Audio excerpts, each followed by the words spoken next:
Thank you for watching on how I make my own unicorn wood with Dixie Belle Paints. The first step is to apply Dixie Belle's Burlap as a base coat. As you can see, I'm sped up because I don't think you really want to watch me do this whole base coat in normal speed. You're just going to put a nice even layer of the base coat. Now it's important that you have a base coat because you want something to show through. And for the unicorn, I typically go with a lighter color because a dark color just kind of will mute those other colors that you're putting on top after. As you can see, I kind of ran out of paint. Wasn't really prepared. So I had to go back and fill that paint.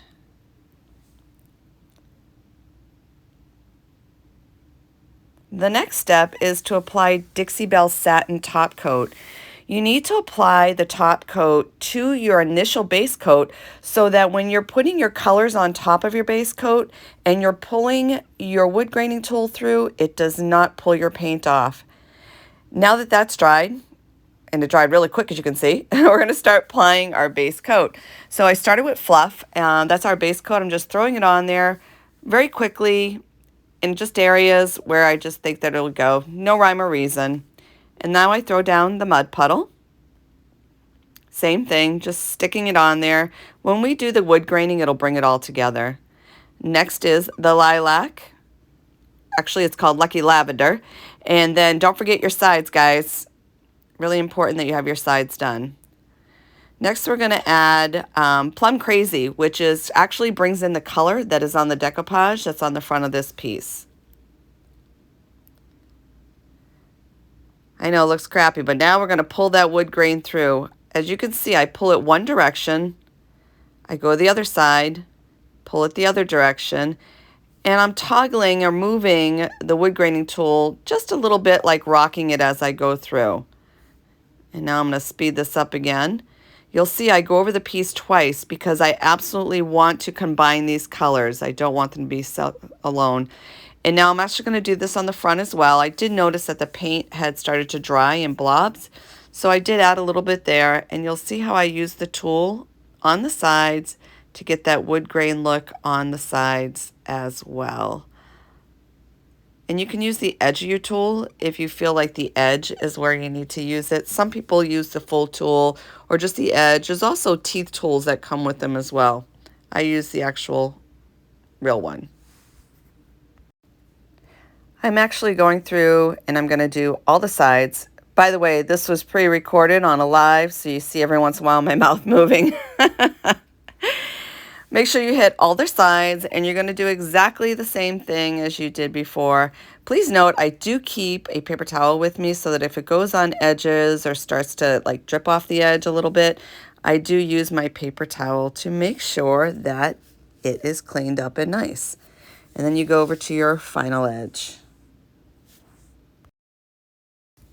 In this next step, I'm actually dry brushing Hurricane Gray.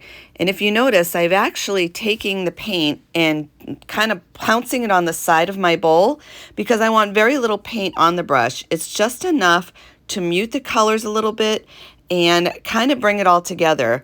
Also, using the Hurricane Gray as a dry brush, it kind of brings it all through, if that makes sense. It makes the wood look like wood.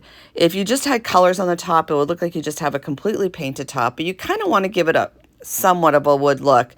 So you do dry brush the Hurricane Gray on the top of it.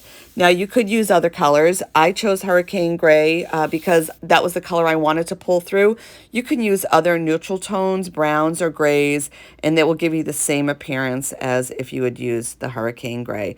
Now, the one thing I have to tell you is you do want to concentrate on your sides or your edges and take a look, and there could be spots that you missed. You just go back and do a little bit more dry brushing in those spots to bring it together.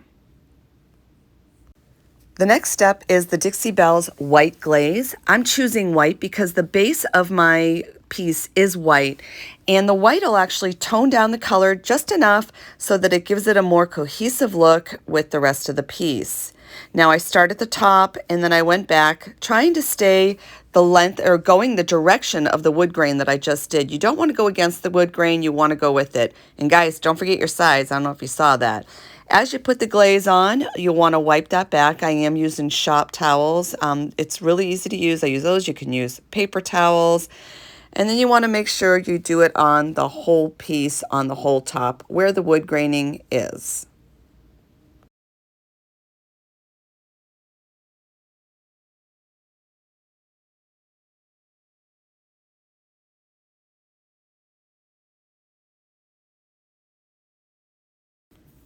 As you can see, I make sure I give it a nice wipe down. I don't want to have any excess glaze sitting in areas.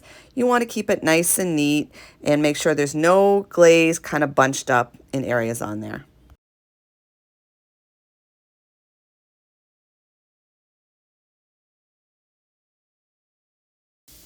And as I stated before, don't forget your sides. Your sides need to match your top. It's a wood top. I hope you liked the video, and if you liked it, please click like, subscribe, the bell to get notified when we're live again, and then share.